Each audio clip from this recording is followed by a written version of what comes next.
Good morning, folks. Well, it's good morning and it's good evening too. John, welcome. I know you're watching from the US, so yeah, welcome anyway. So here we go.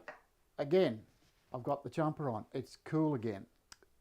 I'm going to have to get a heater, I think. So, actually, no, tough it out. Somebody said suck it up, princess, so I think I'll do that. Anyway, back to work. Now, last week we had a little error. It wasn't such a bad error. I actually got out of it quite easily and we managed to be able to rectify the problem. But the thing it did was it put us behind a little bit. So what I have to do today is try and catch up to where we were. I was going to spend the day putting finishes on, but well, that's the way it goes. So what we did last week, or where we got to last week, was this is the drawer out of the first cabinet. We're actually going to work on both of them today. So you can see what I did here was I made the insert for the inside of the drawer. Now that insert is basically caught Pam me off guard then. That insert is basically designed to support the drawer, which was going to the tray, which was going to go in there. Now, I went ahead and I made a tray to show you what it's going to look like when it's finished. And this is the drawer out of the other cabinet there. The other cabinet's a bit wider. You can see it's got a bit of distance in it. And this is the drawer that I made. So I just wanted to show you exactly what it looked like, and we'll go through the process and get it up to this stage as well. So same principle is the support for the tray, and again dovetailed both inside and out on the inside of that. Just a single dovetail in the drawer. That's all we have there. So basically, we could have made that a bit wider if we wanted to, but we didn't anyway. But that's where we're at the stage. Now, the idea is that slides back and forth like so. Now, here's something. If you are making square drawers, this is a good way of testing it to see if this fits across the other way. And on this one here, it does. So it fits both. Get it right. It fits that way, right? And you can see it's relatively flush on the sides, and it also fits that way. You can see it's quite flush, and it will slide back and forth on there. So it's that tells you how good your work is. Okay, so I think I just fluked that one. Anyway, that's what it's going to look like. So we'll put that back.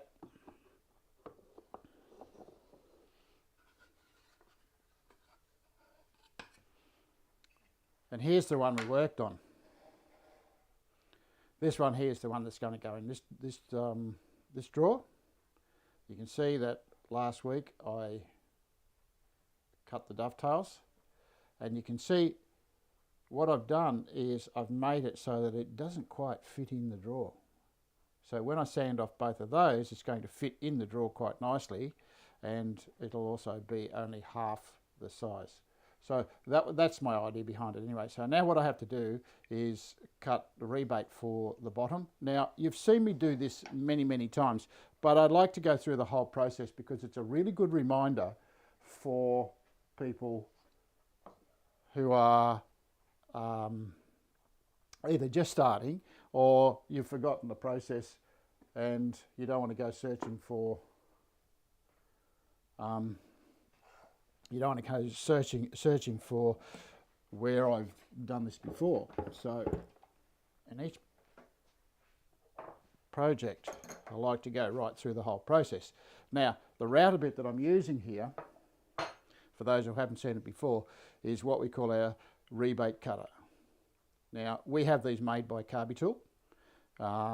You can't buy them over the counter, but we have them in stock all the time, so you can get them, and they're designed to cut a 5mm trench 4mm deep. Sorry, a 4mm trench 5mm deep. Get that right.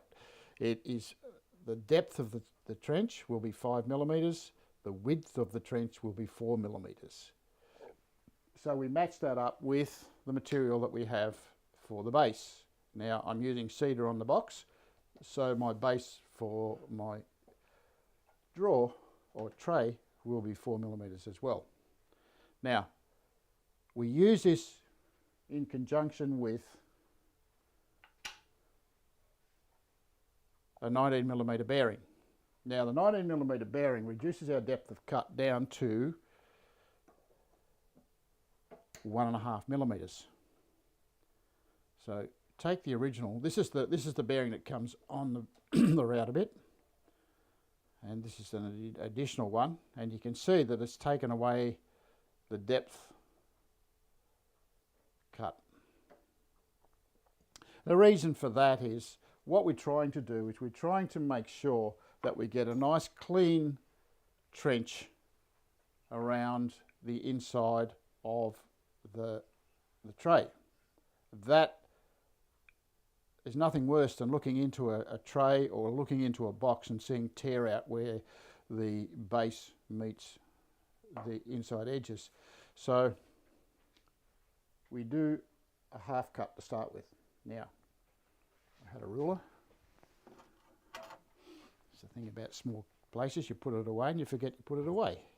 So what I'm going to do here is I'm going to, because I'm not putting feet or anything on it like I do on my other boxes, I'm going to set the height above the table to 2mm. Now I don't need a lot. So 2mm to the bottom edge of the cutting tooth, which is right there, and that's a perfect cut. Now all I'm going to do is rotate around the router bit. Now, technique is always important. The technique that I use for this one here, when you're using a router, you should always be rotating against the rotation of the bit. Okay, so you should be pushing against the rotation of the bit. That's the safest way to use the router or a router bit. So on occasion, just got to find my scissors. On occasion, we can go against that, and this is one of those occasions. It's not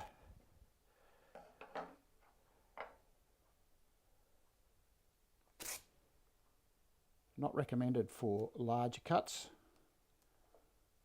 So just a small cut. I'm only 1mm deep. And what I'm doing here is I'm just wrapping some tape around the framework that I cut, just for safety's sake. I know my joints really good. I know they're tight. They sit nice and snug together.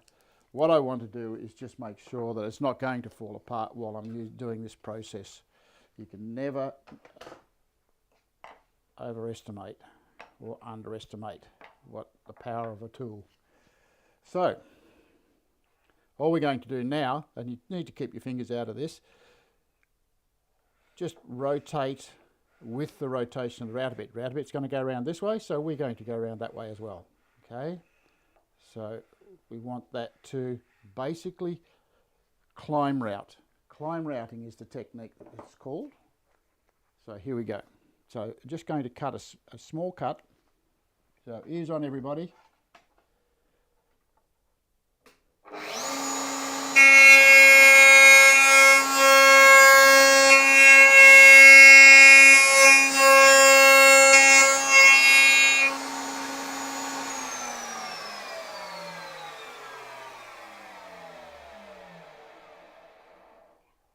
Now if you look inside the box there, you can actually see that it's a nice clean cut. Got a little bit of burn mark in there, but that's just because it's a blunt tool and it's not in a position where it's going to be seen a lot. But you'll notice that it has a very clean edge on top and bottom of the trench. Now the trench is not deep enough to actually put the base in, because you can see we haven't cut into the corners yet. Now we need to do that. We need to go all the way in, which brings me back to the point that I made when I first cut that material for the trench, for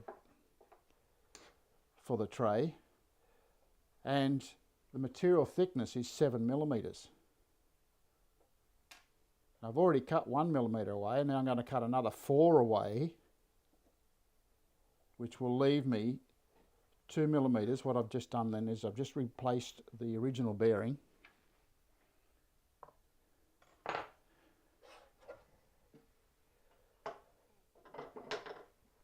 So all I'm going to do now is exactly the same process, except I'm going back the other way. I've got to go against the rotation of the router bit. So I've got to push against the router bit.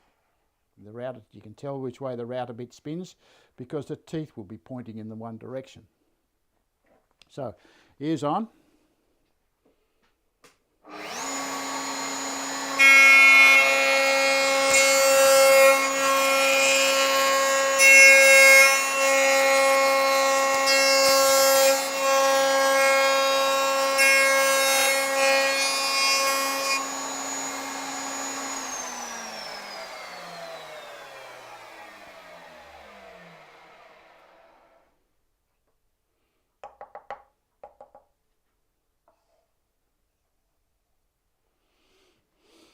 Now you can see I have a really nice clean trench, 2 millimeters up from the bottom.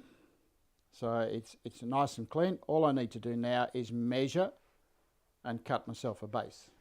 Now a piece of material that I had there was this piece of material, which is a piece of cedar, cut to 4 millimeters, so it's not very thick. It's just thick enough to go in there. If you have to, you might need to sand it down a little bit. You might need to chamfer an edge or something like that. You want a little bit of play, not a lot, just a little bit. So I'll drop that router bit out of the way so that it's not interfering with anything. Now, before you pull the tape off, make some measurements. So my depth is 5 millimeters, and if you can just see right in on the measurement, you can see the mark here. You can see it's exactly 5 millimeters deep. Right? So this is a very accurate router bit, and it will give you, can you see that? Yeah, that's better. That's better. Yeah. So you can see that it's 5 millimeters deep, and you've got that all the way around the thing. So what we want is we want the timber to be able to expand and contract depending on the conditions that the box is sat in. So when you look across the other side of there, you will see I have 104 millimeters. If I added 5, it'd go to 109, but I don't want that because that would make it really tight fit, or a perfect fit, and that leaves no room for expansion. So I'm going to go to 108. So we've got 108, and my measurement across here is 75, so that makes it 108 by 79. Okay, I can take my piece of tape off. Don't leave this tape on too long because it tends to the glue tends to sort of grab, and if you're using a light timber, I'm using silver ash here, but if you're using a light timber, you'll find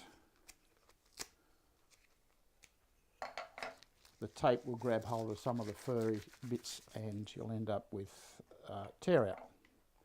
Okay, so now I need to cut this into measurement. So my measurement was 108. So 108. Now last week I made a blunder. I measured it once. When I cut it, it was too long. So I'm just going to check my measurement, which is always a good idea. 104 plus 4 is 108. Check it again, 108. Okay, don't want to make a mistake this time. So over to the saw.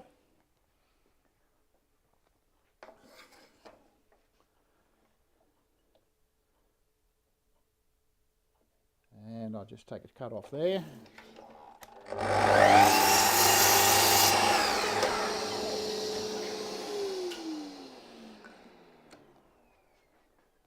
Now the other measurement was 70 something. 75 plus 4, 79. So I've checked it.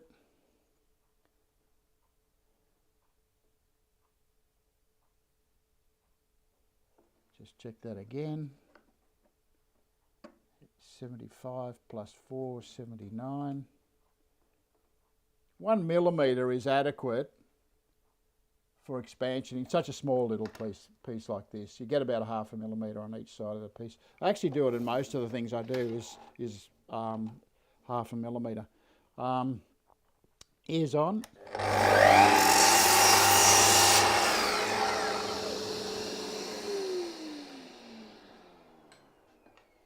All right, back to the bench. Now, as you can see, that's not going to fit into there because I have round corners in here.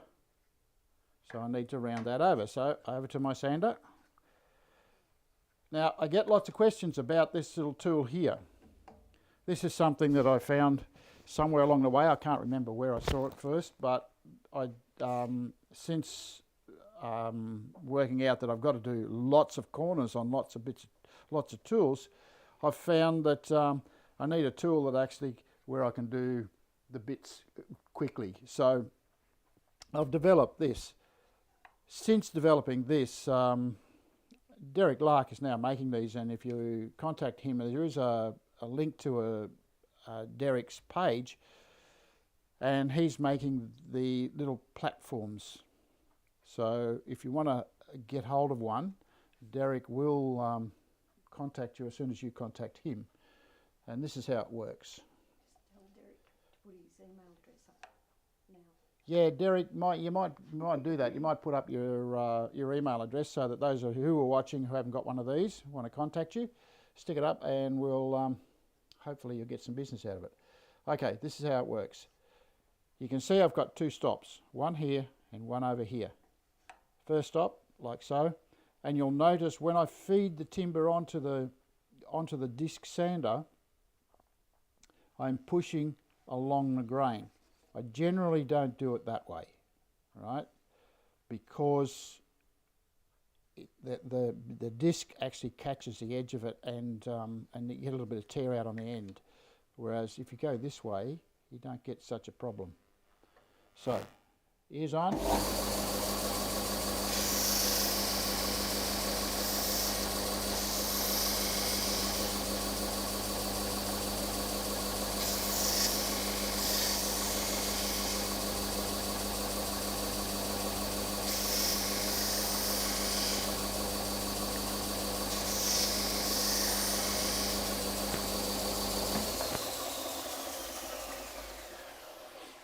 Okay, back to the bench again, and we'll see if it fits.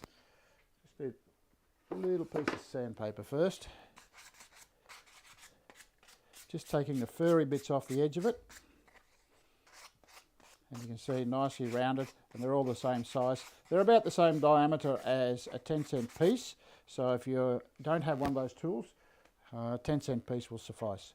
So it's just a matter of now fitting that into there and then gluing the box together.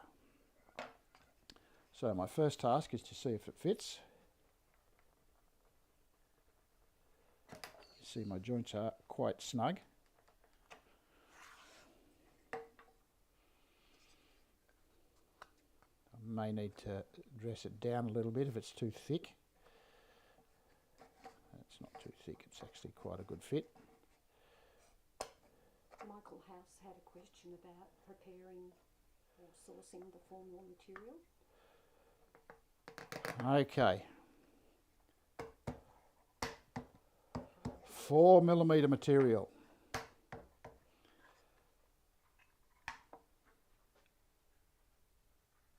Ken Cowden has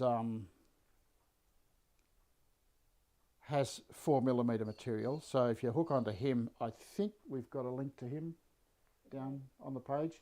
There is a link to his website. He will be at the Sydney show, I believe, in a few weeks. So if you pop along to him at the Sydney show, and Michael, I'm not quite sure where you are. I think you're in Canberra, aren't you? I'm not quite sure. Anyway, Ken Cowden will prep you some 4mm material if you're looking for some. Other than that, run some 10mm through your thicknesser and then through your drum sander. So. Michael House is in Launceston. Oh, Launceston. Oh, okay. Yeah. You could come for a holiday, Michael. Okay, we've got to glue this together. You'll notice that I actually hold, it's a bit tight.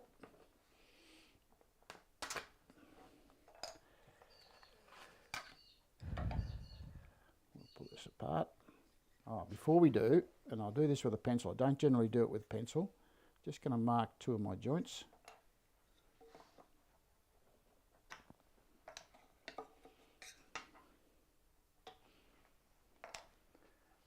And then we'll glue it together. And I have a little platform here. It's Michael Peel that's from Canberra. Ah, of course it is. Michael's Oh, I've got so many people, so many Michaels. Where are we up to? Gluing.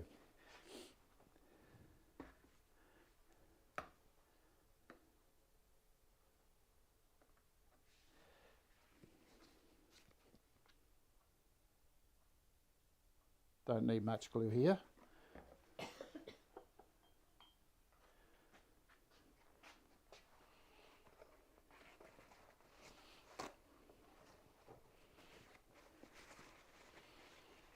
Okay, now the first thing I do when I'm gluing is I hold my piece at the back of it, sorry, at the front of it, not the back, the front. And I put a glue in. I don't want a lot of glue in here because as you saw when I was pulling it apart, it was quite difficult to get it apart because it's nice and snug. And then the piece with the cross on it. Again, you can see not a lot of glue. We don't want squeeze out. Okay, so that's going to go into that one. Actually, we've got a meeting of the Michaels today because Michael Christopher's online too. Huh. Welcome, Michael Christopher. And he's from Adelaide. Adelaide? Gee, all over.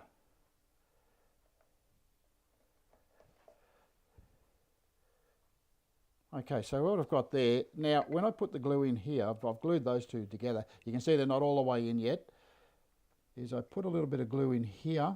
I'm not going to put glue all the way around the trench because I want the timber to move, and as you saw, it was a reasonably snug fit to begin with.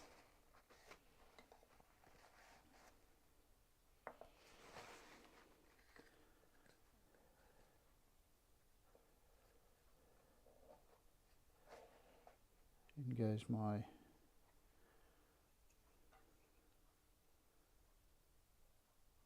base.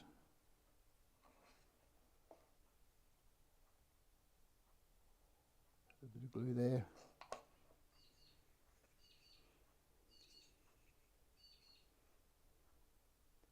And try and get this done by 3:30 because then we've got another little technique. Somebody spoke to me during the week about making tea boxes.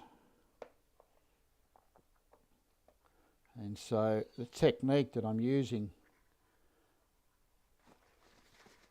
in the next part of today's program can be used in making the tea box setup. So I just want to squeeze that together now.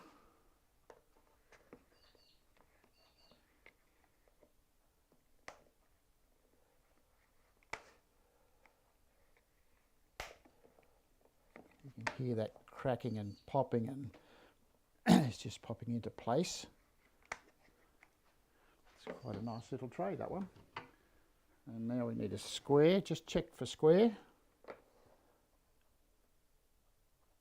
And it is spot on first go. So no need to adjust anything. Perfect. Okay. Now, before I go too much further, I'll show you another thing that I usually do after everything is dried and glued, but I can do it beforehand this time, and that is put in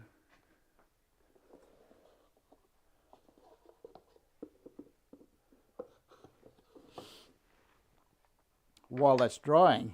I can actually build the panel that goes inside there. So in this one here, you can see it fits quite nicely, that little tray. And this is how we make it here. So I've got a couple of bits of material. So what I'm going to do is just put a piece of red baize on there. Okay, fit that in there, and then that will be ready to go. You can see, if you can get right in there, Pammy, you can see in the corners there is no squeeze out in the corners. So I haven't got a glue excess to worry about. Now, it's going to get a polish, so it'll get a light sand and so on, but you can see it's lovely and clean, and it's come up really, really nicely. So, again, 7mm material to avoid any issues with the router bit. And so, what I have to do now is dress this piece of 3-ply. It's just a piece of 3-ply. It's fairly, relatively inexpensive. You can get it from your local hardware store. And I'm just going to mark it for the length. Now over to the saw. So I'll just put that mark on the other side, I think.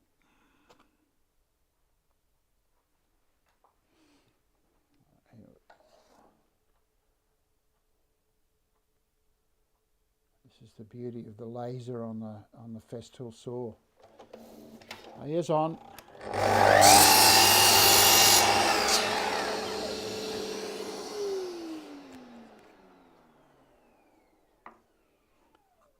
Now just test to see that that fits in there. Beautiful.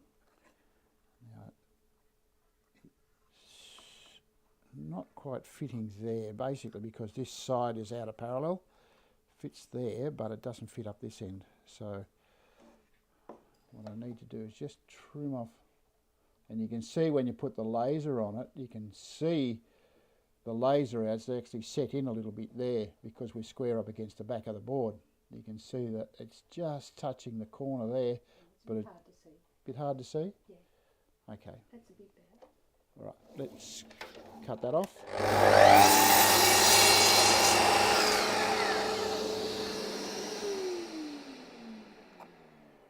And that's going to fit in there just perfect. So, back to the bench for the rest of it. Get rid of that. And I need this.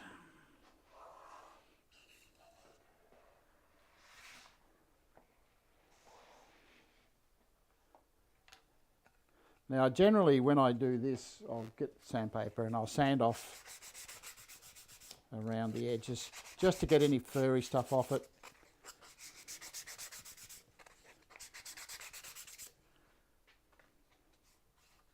And then I'll choose the worst side, because the nicer side, if somebody picks it out and I have a look at it, you can see this is a nice clean piece of 3-ply. This side, not so nice. So if I stick that onto there, it's going to hide it. I don't generally hide things when I'm doing my boxes and things like that. I like to sort of show the skill level, but little piece of base on here, like so. And a Stanley knife and just trim around it.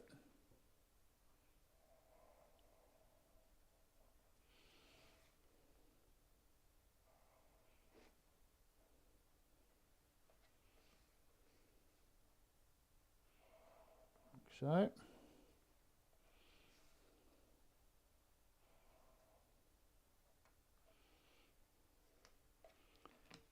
and there's my little tray that'll go in there. I'm not going to put it in there yet because if I put it in there, I'm not going to get it out. So I have to put a tag on it. You can see in this one here, I've got the little tag just there. I've got to make that little tag, little piece of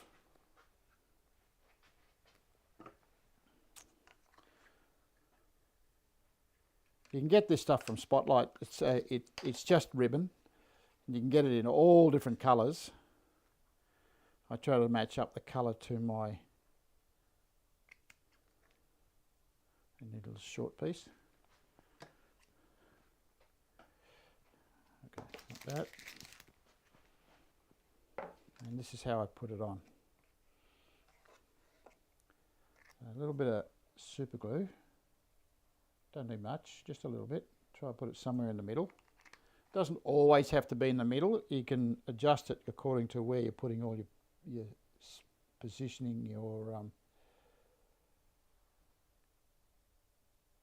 partitions in the box. You may need to put it somewhere else. The idea is so that you can actually get a bit of tape. So I'll put a piece of tape on there.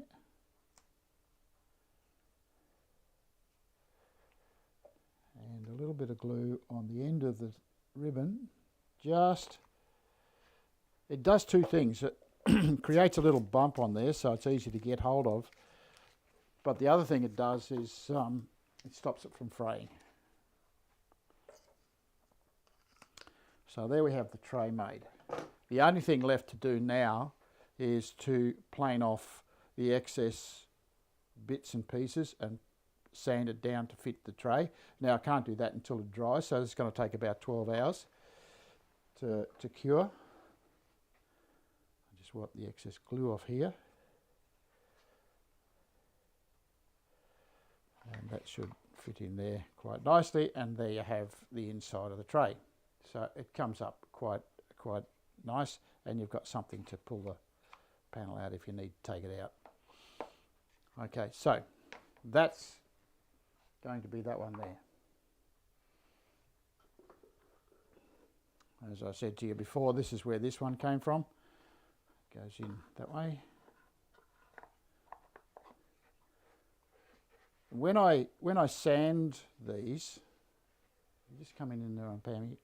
When I sand these or plane them off, what I try to do is I try to make sure that we're as flush as possible with the inside edge, so that when you look down there, you're looking down a straight piece of timber just with a little cut mark in it. And when you take it across to the other side, you get the same result.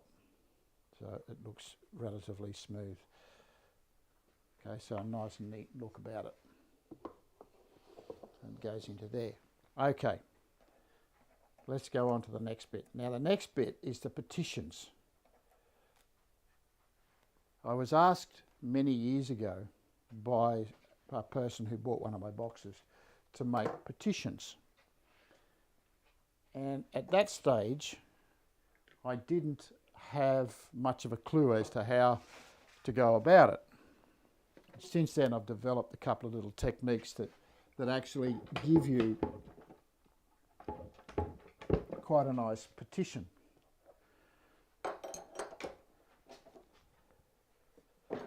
Now, petitions, what size are they?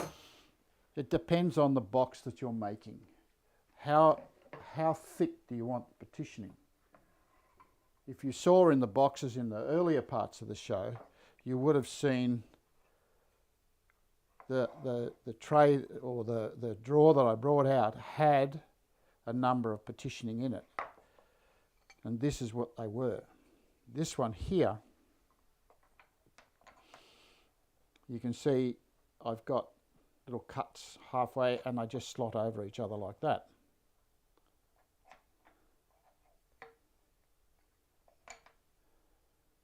Now, people are going, oh, how can I make those? And I have people who ring me and how can I make those?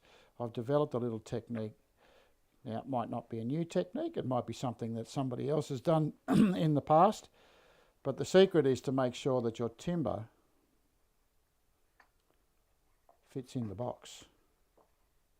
You can see here, if I just push those down, you can see that's quite a snug fit. And that fits together like that. Now, that's loose. I would glue that together, and you can see that the partition in the box actually looks quite nice. It's flush at the top. You've got quite a nice little joint there. I would glue the whole lot together and make sure it's square before I do it. Now, don't make these until such time as you talk to the person who you are giving the box to, or selling the box to, if you've got the opportunity, and ask them where they want them and what size they are. I went through and made a whole heap of these things and put partitioning in there, and nothing fits in them. So you need to make sure that somebody, at least the person who's going to receive the box, can use it, or the trays or the drawers or whatever. So ask them. Now, this is the technique that I used. I came up with something that I think works reasonably well, and I'm using these router bits, or one or two of these router bits. Now I have, and these we have in stock, a TSR4, they're all Carbatool, TSR4, TSR5, 6 and 8. The TSR8 comes in two lengths, so if you want to do a higher box, a higher partitioning, you can use the expansion one. And so that's what they look like. So I'm going to pull them all out. I'll just put them in that little tray there and show you exactly what the sizes are. Now this one here is a TSR4 and it's a 1/8. You can see it's quite small. You're asking me, why is he going through all of this? I'll tell you in a second. We'll get there. The next one is a TSR5, 5/32. You see the difference in the sizes. I hope you can. Then there's the TSR6, which is 3/16. And then you've got the bigger one, which is 1/4, which is a TSR8, TSRW8. This, you can see the length of the router bit in here. This comes in two sizes. It comes in that size, the length there, or it comes in this length here, which is a TSX R8. I think it's TXSRW8. Gosh, what a mouthful. So it's a little bit longer, so you can actually cut deeper trenches with that, with this one here. Now, the secret to getting them to work properly is to make sure that the timber that you're using, that's the timber in here, is the same thickness as whichever one of these you're using. So if you want a thick spacer in there, use a thicker router bit. If you want a thinner one, 1/8, of course, use the thinner one. But the secret to getting it to work properly first time round is to make sure that these are, the timber is the same thickness as the router bits. Now for those people who are doing metric stuff, the 1/8 is 3.18 millimetres. I'll put those over there, the other way. There's my TSR6. And the TSRW5 is 3.96 millimetres. I'm reading this of course. TSRW6 is 4.75 because I can never remember them. 4.75, so it's a little bit under 5 millimetres. And the TSRW8 is 6.35, which is 1/4. So I'm using TSRW 6. Okay, so my timber that I'm going to cut up, this is a piece of it, piece of silver ash, is the right thickness. Okay, is 4.75 mil, and use a pair of calipers.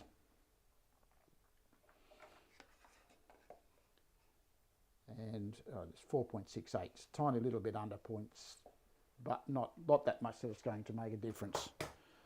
So it's just a little bit thinner than the thing, but that's probably a good thing. Okay, now next thing you need to do is work out the depth of your draw. Now your draw, this one here is, I think it's 20 mil or something like that. It's 20 millimeters, so 20 millimeter piece of material will be fine. Now I've already cut some. Okay. Now what's going to happen here is I'm going to put one piece across here. It does fit in. And then I'm going to put two there, so I end up with that configuration. Okay, so that gives me six spaces, and this is the process that I'm going to go through to get that there. Now the secret to this, before you start,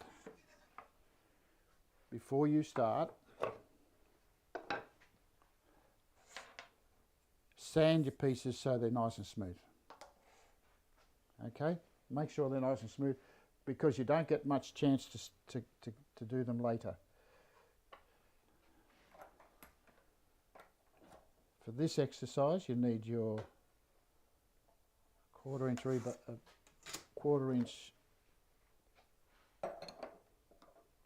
collet, collet reducer.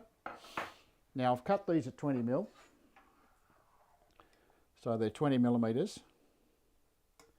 And if they're going to cross over, you need to be halfway at least. Okay, so we set the height at halfway, which I've already measured on there. So that's 10 millimeters. All right. So drop that down 10 mil.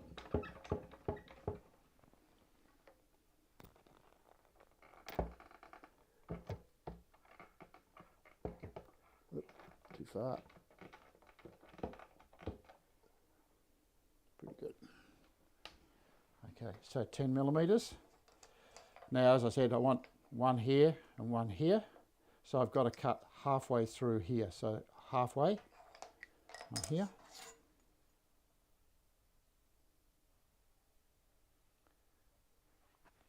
Another pencil.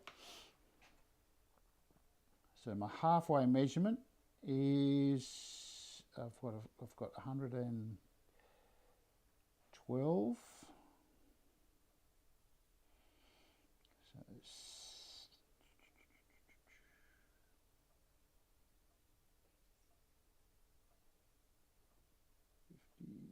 56, I think it is.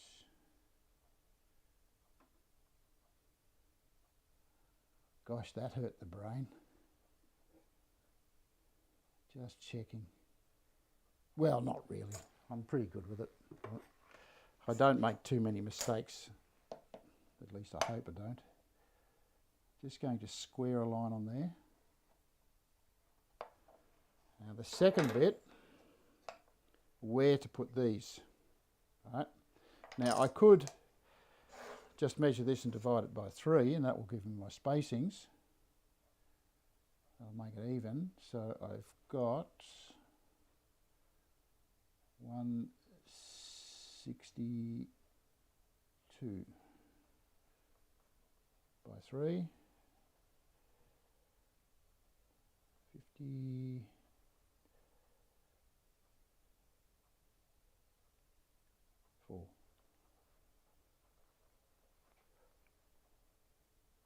So 54 from each end. I'll tell you, that one hurt. I had to do That will give me even spacing.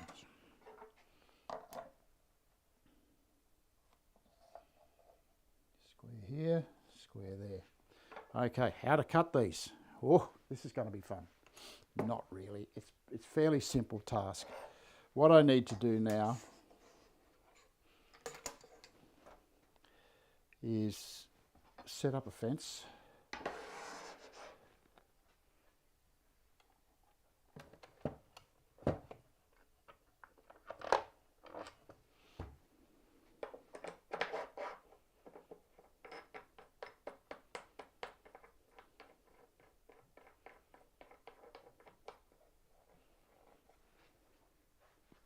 And I had a piece of timber here somewhere. There it is. Find yourself a piece of, this is just an offcut, but it's square. Make sure you're square along your face and along the edge. And what we're going to do is we're going to clamp our piece of timber to that. Now, what I've got there is a piece of soft material. A little piece of cedar is perfect for it. So if I put both pieces on here,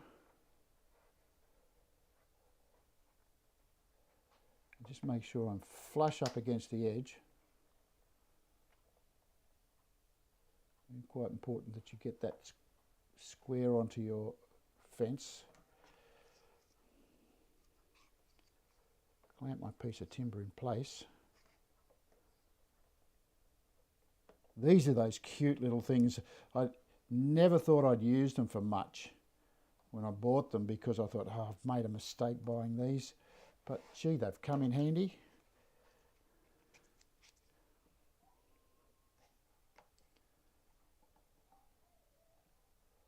Okay, so now I have them positioned flush on the end, nice and square.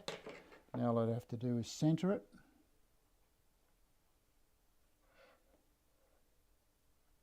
Like so.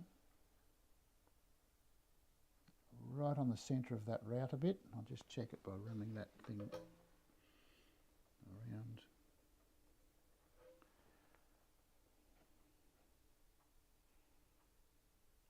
Like so.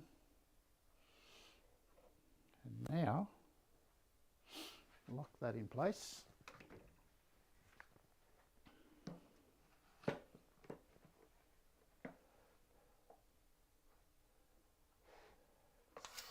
Okay, ears on everybody. I'll just shift this stuff out of the way.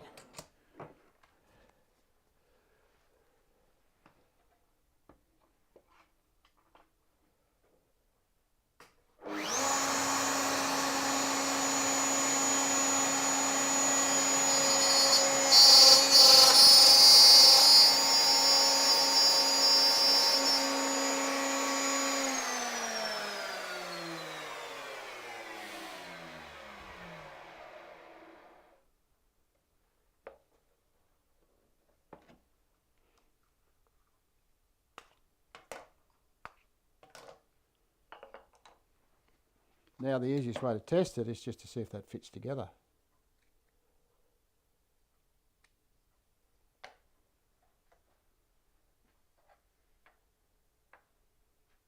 Like that. Now, to do this one,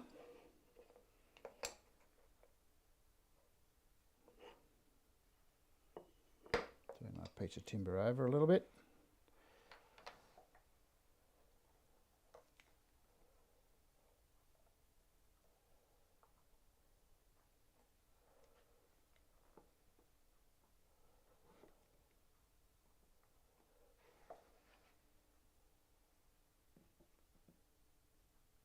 Once you set this one, because they're both the same,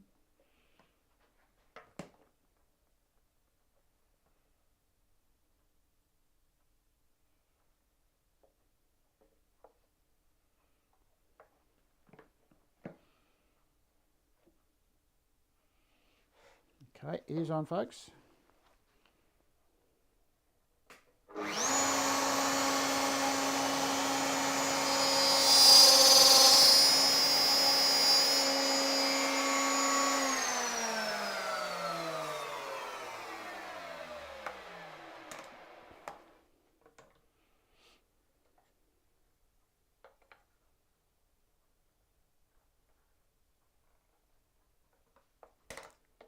I can just turn that around and I'll be the same length from the edge.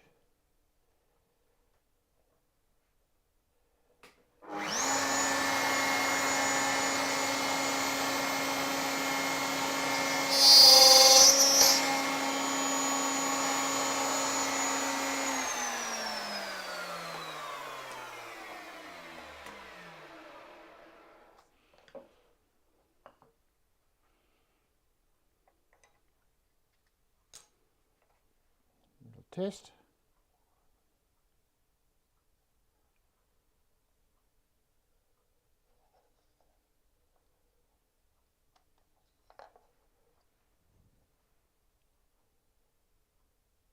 As you can see, there's a couple of little furry bits on there, but I just need to sand those off. But there's my partition. So that should fit straight into the drawer.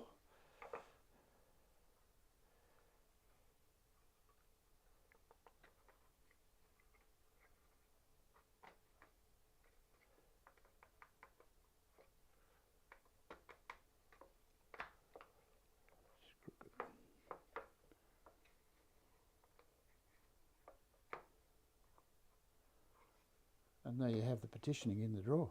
You can see they're just a little bit below the surface, below the top edge of the box, but pretty much spot on.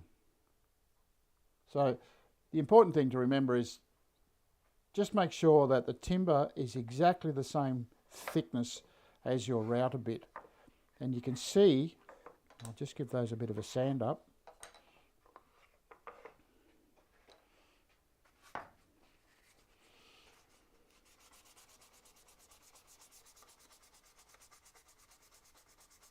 Just sand off the pencil marks.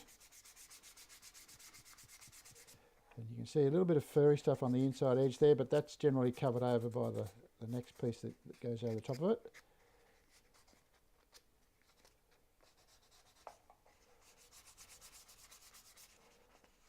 Now this is just a piece of 360. It's not coarse sandpaper.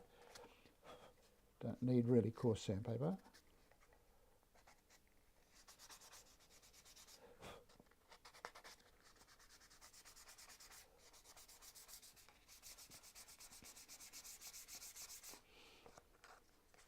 Just give it a light sand. Just take all the furry bits off the edges. Same with this one. Pencil mark there.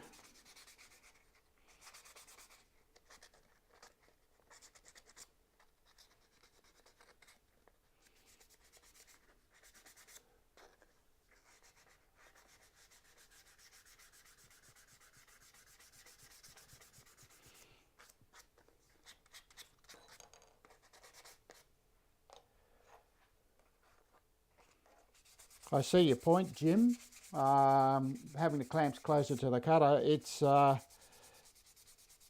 get a lot of vibration with that small cut that I did. Probably would have been a better idea had I been doing a wider piece. That would be the case, but I think where I had them was adequate for what we did. But as you can see, it gives you, by cutting it that way, same technique as you'd use on a table saw, you get nice clean square cuts. No need to take to it with a chisel, or I could have done it on the bandsaw, but a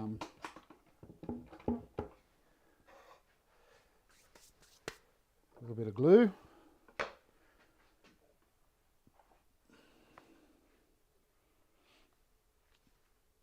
Again, we don't need a lot of glue, so just going to put a little bit there, just enough for get the thing glued together. There's my piece of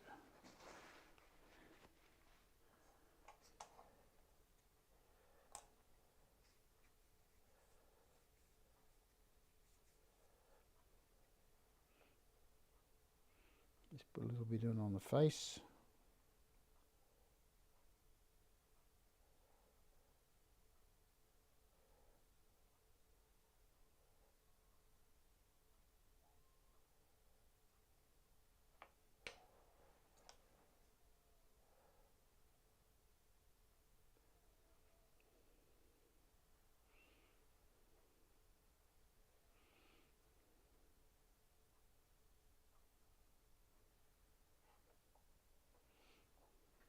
There's one in.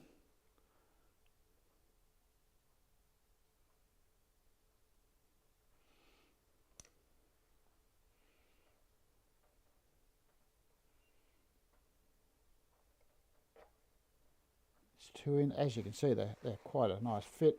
Got a little bit of squeeze out there. Just want to deal with that. Somebody asking about the clamps, Pammy? Yeah. Just if I can get him focus. There you go, Jim. Who was it, Jim Carroll? Yeah.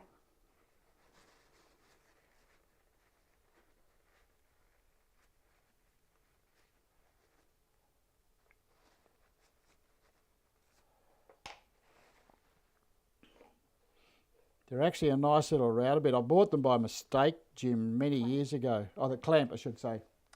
What am I talking about? I bought them many years ago and I made a mistake. And I thought I had. And I've found that since I bought them, they've actually... I'm just checking for square, just making sure we've got everything in the right place. I'll just let that sit and dry for 2 minutes. And then we'll put it together. See, as you can see, it's got 6 spaces there. This one's got 6 in a different configuration. So you can configure them any which way you like just by using that technique to build your frameworks. So that'll go into the box. Now, I thought about, they're nice and square, the tops of those, and one of the other things that I've had a little play with, I haven't succeeded with it yet, is to round over the top edges of those just to make them a little bit smoother. But where the join happens, you end up with an odd configuration once you start rounding it over. And I thought, oh, we'll just keep it square for the moment because the rest of the box is square, and so we'll just keep it in square, and at least it looks like it fits and it belongs there. So what we'll do now is we'll call it quits there, and next week will be all about finishing. So hopefully I'll have all of these things done, and then we can get some finishing sorted and get some different finishes. I have been given a couple of finishes, and this is some of the information I got, was a new finish that I haven't heard of before. So I'm going to give that a try and have a little bit of a go at it. It's called Constantia. Now, some of you already probably know of that finish. I've never heard of it because I've generally stuck to Livos oil or linseed oil, and apparently this stuff here, made in Australia, and it's got some benefits to it. So I'm going to give it a try and see how we go, and then we'll talk about it next week when we've got it, when I've done a little bit of experimenting. So come back to us next week. If you haven't subscribed to our channel, please subscribe, and I'll give you a reminder and let you know when we're on the air again. Well, it'll be 10 o'clock on Sunday, but anyway, have a little bit of a think about it, and we'll get on to some finishing next week. So enjoy your week, everybody. Have a little play with that setup that I've done today, and see how you get on, and let me know. So have a good week, everybody, and I will see you all next Sunday.